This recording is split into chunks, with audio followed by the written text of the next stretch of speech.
Yo, this is the Scarcity Studios YouTube channel. Please don't forget to like, comment, share and subscribe. And our sponsors are Alpha Claims and Hire Birmingham, the leading and best accident management company. Get a replacement car anywhere in 1 hour.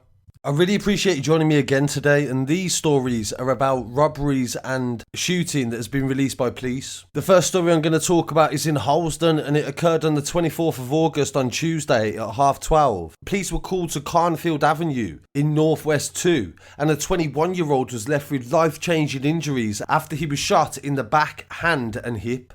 As we can see from the CCTV footage the police have released, it shows two people standing on the corner of a junction before a moped rider pulls up and stays stationary outside a house for several moments. The two people that are stood on the corner of the street even look at him, but they don't take any notice and look back away. The moped rider then opens fire, hitting the victim, and the friend who was standing with him runs off in a different direction. He then calmly drives off in the direction of Neasden Lane. An armed police arrived pretty much immediately, they said, and despite an extensive search, they didn't find the suspect. The victim is recovering from his injuries at home, and his friend did not sustain any injuries. The suspect was wearing a dark helmet and dark clothing, and inquiries are ongoing to try to find out who it was, and the police have released this footage yesterday. They say this is a dangerous offender who would definitely strike again, given the opportunity. So that is definitely shocking footage coming from Neasden, and that young man is definitely lucky to be alive. Keep you updated on any progression with that story. But in some other news, an armed robbery gang has been jailed for more than 20 years when police linked them to a series of armed raids of shops in the West Midlands area. It started on the 9th of December 2020 when the gang holding a handgun and wielding a knife stormed a subway in Wolvesgrave Road in Coventry. The pair forced the staff into the back room. They then took the till drawer out and made off in a stolen Berlingo Citroen. 3 days later, they repeated the same tactic at Seven Stars convenience store in the Tile Hill Road area of Coventry again, and they assaulted the manager. On this attempt, they left empty-handed. But on the 14th of December, they stole money and cigarettes from a local store in Owsley Old Road. The getaway driver Liam Wyatt, 21 years old, helped the pair to escape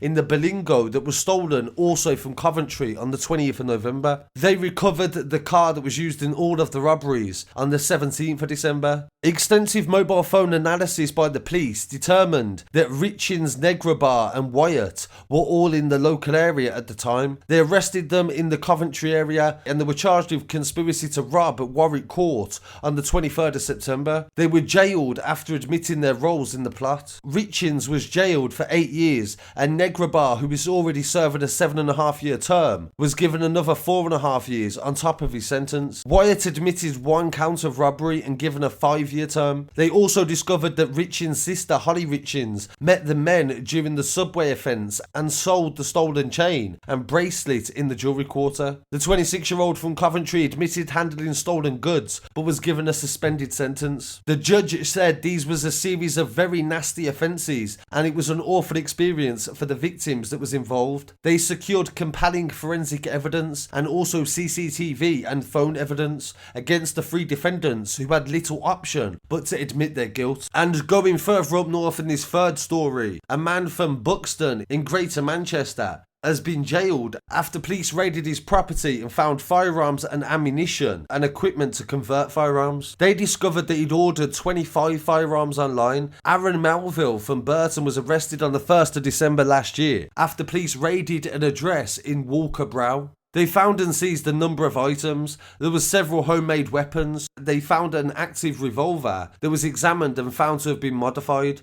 They found a dismantled handgun as well, a number of rounds of ammunition in the process of being converted from blank firing to illegal ammunition, and they also found a number of tools that were used to convert them. Police found a delivery note that showed that Melville had ordered 3 Rete blank firing pistols on the 11th of September 2020. These, as I spoke about in a previous episode, are the most popular firearms for people to convert due to how cheap they are and they're legal to buy in certain countries. Detectives later discovered that Melville had ordered the firearms and had already converted some of them and was planning to do more. So he was making a little firearm factory in a back street in Manchester. He was sentenced to 5 years and 7 months at Manchester Crown Court on the 28th of December, and the detective in charge of the case from the organised crime unit said Melville had a clear setup and a keen interest in firearms. This would have led to devastating consequences had more of them found their way onto the streets of Greater Manchester. They say they've got a massive issue again with the Retay firearms